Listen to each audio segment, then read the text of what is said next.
معلومة غريبة عن البط. هل تعلم لماذا يقف البط ساكنا ويرفع رأسه شامخا أثناء المطر؟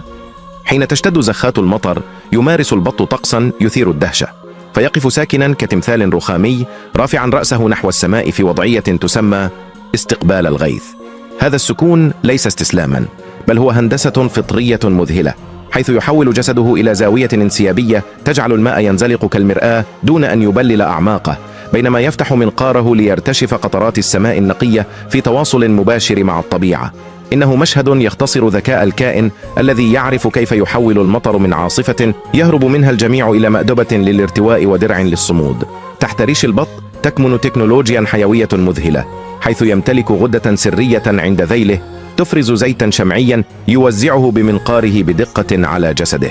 هذا الزيت يحول الريش إلى درع لا يقهر، لا يكتفي بمنع الابتلال فحسب، بل يحبس طبقة من الهواء الدافئ تعمل كعازل حراري لجسمه، مما يجعل الماء يهرب فوق ظهره كحبات اللؤلؤ.